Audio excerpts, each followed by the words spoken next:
नमस्कार साथियों, मैं मनीष भारती संस्कृति पीसीएस प्लेटफॉर्म पर आप सभी का स्वागत करता हूं। साथियों, जैसा कि हम जानते हैं कि इस दुनिया का तकरीबन 80 से 85% मखाना भारत में उत्पादित होता है और भारत का तकरीबन 90% मखाना जो है वह बिहार में उत्पादित होता है। और बिहार में भी अगर कहा जाए तो बिहार का 100% मखाना जो है वह बिहार के केवल 8 से 10 डिस्ट्रिक्ट में हो जाता है। वो एरिया मिथिला का पड़ता है, यानी कि बिहार का उत्तरी मैदान, गंगा का उत्तरी क्षेत्र आप इसे कह सकते हैं, जिसमें दरभंगा, मधुबनी, समस्तीपुर, सहरसा, सुपौल, मधेपुरा, किशनगंज, पूर्णिया, अररिया, कटिहार, ये जो कुछ प्रमुख हिस्सा है यहीं पर मखाना की खेती की जाती रही है। अब देखिए, मखाना की खेती को बढ़ावा देने के लिए सरकार पिछले कुछ समय से प्रयासरत है।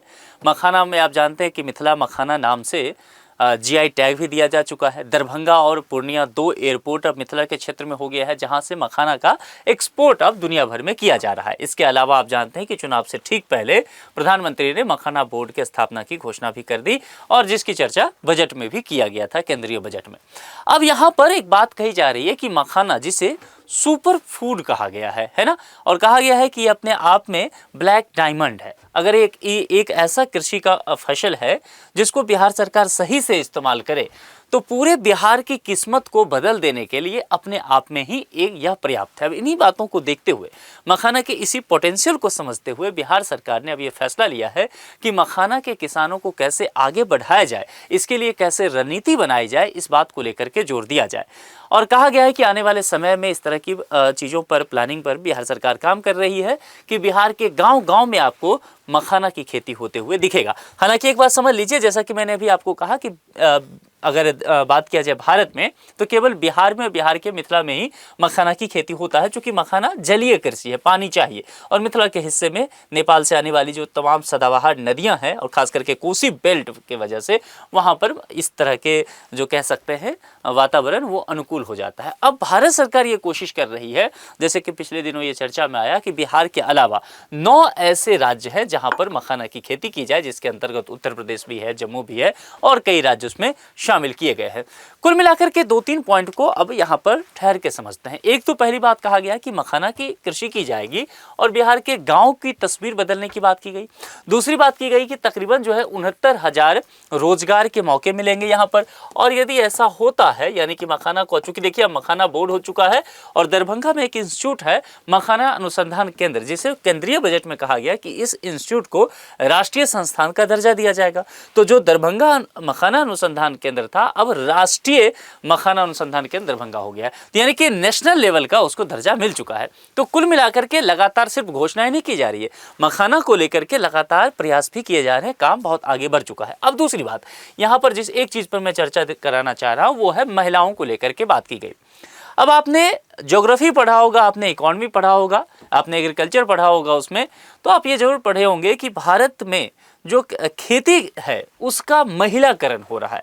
अब कहने का तात्पर्य क्या हुआ, पुरुष जो यहाँ पर मेल वह पलायन कर जा रहे हैं, शहरों की तरफ निकल जा रहे हैं, ठीक है, गांव घर में बच जा रही है महिला। तो जाहिर सी बात है कृषि के कार्य में फिर कौन आएगा आगे, महिला आना शुरू हो जाएगी।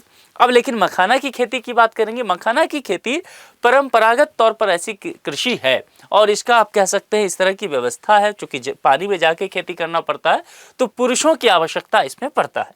लेकिन समय के साथ कहा जा रहा है कि इस कृषि का भी महिलाकरण हो रहा है। तो किस तरह से महिलाओं की किस्मत बदलने पर बात की जाएगी, इसको लेकर के भी इसके अंतर्गत चर्चा किया है। कुल मिलाकर के सारा मामला समझ गए ना कि क्या क्या यहाँ पर बातें होने वाली है। अब जरा विस्तार से समझते हैं। बिहार का मशहूर मखाना अब सिर्फ स्वाद ही नहीं बल्कि रोजगार का बड़ा जरिया भी बनने जा रहा है, ठीक है। तो राज्य सरकार किन किन चीजों पर फोकस कर रही है, समझिए।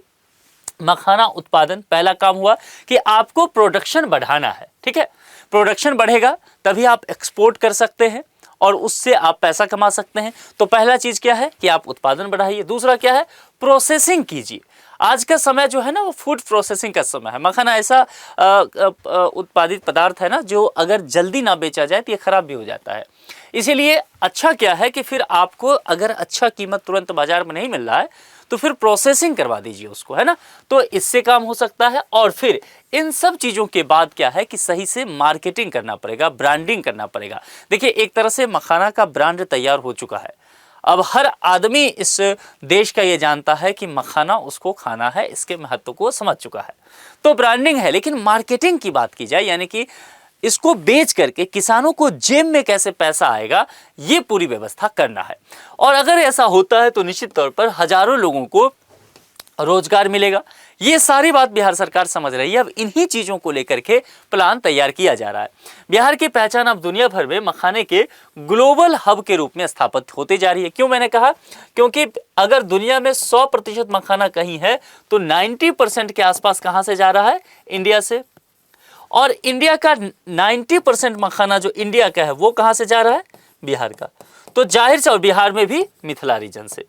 तो कुल मिलाकर के अगर देखेंगे तो ग्लोबल हब बनता हुआ ये मखाना के लिए बिहार जाना जा रहा है। इन्हीं सब चीजों को देखते हुए राज्य सरकार ने वित्तीय वर्ष 2026-27 यानी कि जो अभी चल रहा है, चालू वित्तीय वर्ष कह सकते हैं, एक ऐसा खाका तैयार किया है। कहने का मतलब है फ्रेमवर्क तैयार किया है कि आगे काम कैसे चलाना है इन सब चीजों को लेकर के। अब इससे क्या होगा? मखाना उत्पादन इसको बढ़ाया जाएगा और इससे फिर प्रोसेसिंग के काम लिए जाएंगे, मार्केटिंग किया जाएगा और कुल मिलाकर के जो ग्रामीण अर्थव्यवस्था है उसको बूस्ट किया जाएगा।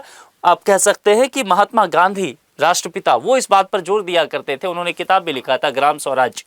तो ग्राम स्वराज कहने का तात्पर्य था कि गांव की जो अर्थव्यवस्था है वो आत्मनिर्भर हो जाए, जिसको ये वर्तमान सरकार भी कहते हुए नजर आ रही है। तो इसी बात को लेकर के कहा जा रहा है कि इस मखाना में इतना पोटेंशियल है कि बिहार के गांव-गांव की तस्वीर बदल सके। मखाना सेक्टर से रोजगार का क्या यहां पर कनेक्शन हो सकता है? बिहार देश में मखाना उत्पादन के लिए पहले से ही प्रसिद्ध रहा है। अब इस क्षेत्र को संगठित तरीके से विकसित करने की तैयारी की जा रही है। पहले से रहा है लेकिन संगठित नहीं था। अब चूंकि राष्ट्रीय मखाना अनुसंधान केंद्र हो गया, मखाना बोर्ड हो गया, मखानों को जीआई टैग मिल गया, 2 एयरपोर्ट हो गए मिथिला के रीजन में, दरभंगा और पूर्णिया। तो कुल मिलाकर के क्या है, एक इंफ्रास्ट्रक्चर दिखने लग गया है, तैयार है। लोग मखाना के विषय में अवेयर हो चुके हैं, है ना। आप चाहे दिल्ली जाए, मुंबई जाए, कलकत्ता जाए, बेंगलुरु जाए, हर जगह आपको मखाना का कंजम्पशन देखने को मिल जाएगा। तो जाहिर सी बात है यहां फिर क्या है कि संगठित तरीके से इसको विकसित किया जा सके और रोजगार सृजन का आकलन फुल टाइम एम्प्लॉयमेंट के आधार पर किया गया है, जो सरकार ने किया, जिसमें एक व्यक्ति, अब इसमें क्या कहा है कि कोई एक व्यक्ति है उसको साल में 260 दिन काम करने का मानक तय किया गया है। तो कुल मिलाकर के सरकार यह चाह रही है कि इस योजना के तहत मखाना खेती से लेकर के उसकी प्रोसेसिंग और मार्केटिंग तक की पूरी वैल्यू चेन से एक रोजगार के सुनहरा अवसर पैदा किया जाए। इससे ग्रामीण क्षेत्र को तो बेहतर लाभ मिलेगा ही, इसके अलावा शहरी क्षेत्र के भी बड़े संख्या में लोगों को रोजगार मिलता हुआ नजर आएगा। कुल मिलाकर के साल में 260 दिन इसी पूरे प्रोसेस से रोजगार देने की कोशिश यहां पर की जाएगी। और सबसे महत्वपूर्ण बात महिलाओं को लेकर के, देखिए जिनको हम कहते हैं कि हमारे समाज की आधी आबादी है, तो जब हम महिला सशक्तिकरण की बात करते हैं साथियों ना, तो सबसे बड़ी समस्या क्या है कि महिलाओं का आर्थिक सशक्तिकरण नहीं है। अगर महिला काम करने लग जाए, उसके हाथ में 2 पैसे आने लग जाए, वो खुद ब खुद अपना सारा काम कर सकती है, वो खुद सशक्त हो जाएगी। तो सबसे ज्यादा प्रॉब्लम क्या है कि उनके पास रोजगार नहीं है, उनके हाथों में पैसे नहीं है।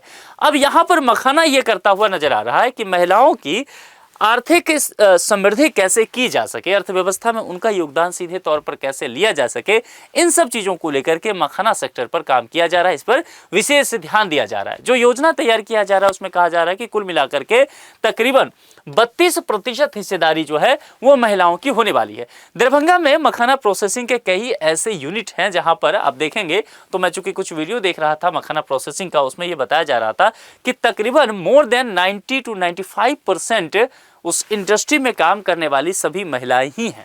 अब जरा सोच सकते हैं।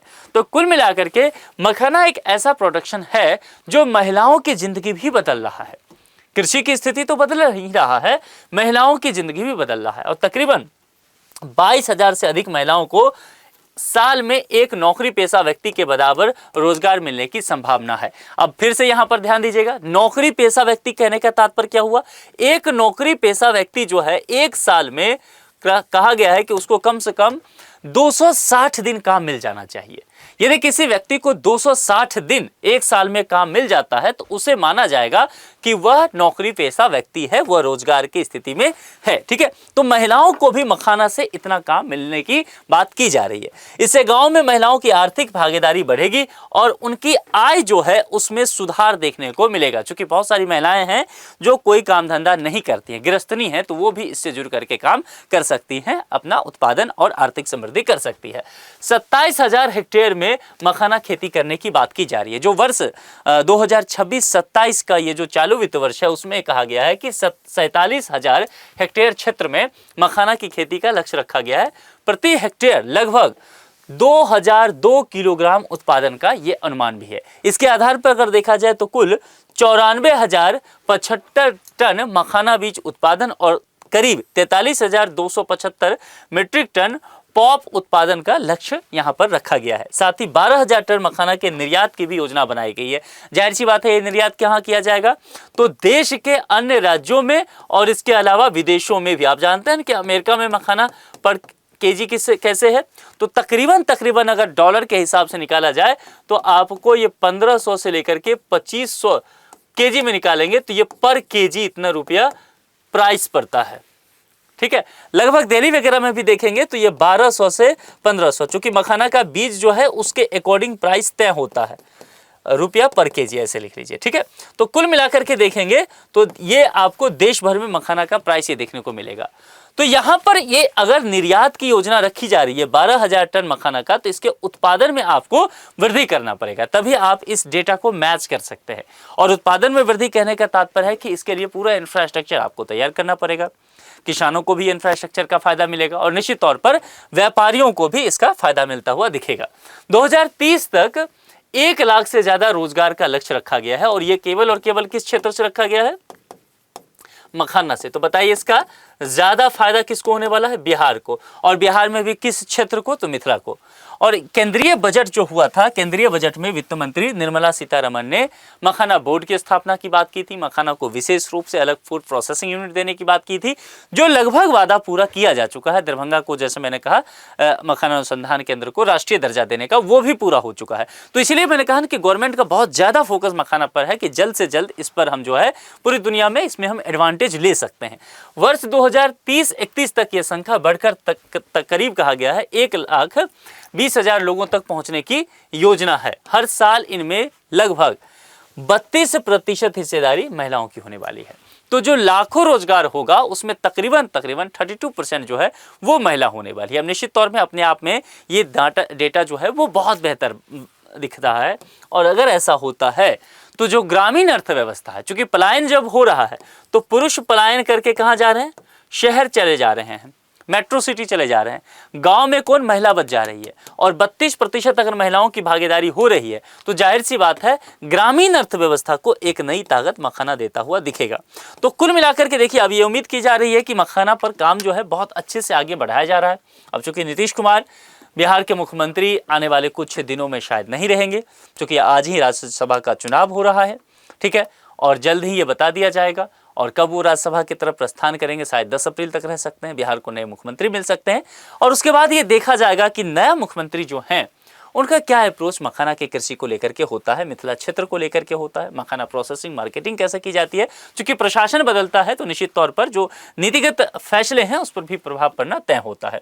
तो आने वाली सरकार में भी ये देखा जाएगा कि मखाना को लेकर के किस तरह से अप्रोच है। लेकिन जिस तरह से केंद्र सरकार मखाना को लेकर के काफी उदारवादी सोच रख रही है, निश्चित तौर पर यह मान के चलिए कि मिथिला और बिहार के किसानों की बल्ले बल्ले है जो मखाना किसान है।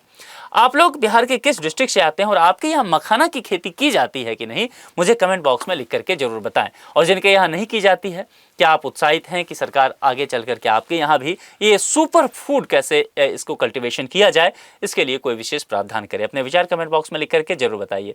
आज के लिए इतना ही। जुड़ने के लिए आप सभी का बहुत बहुत शुक्रिया। Thank you so much.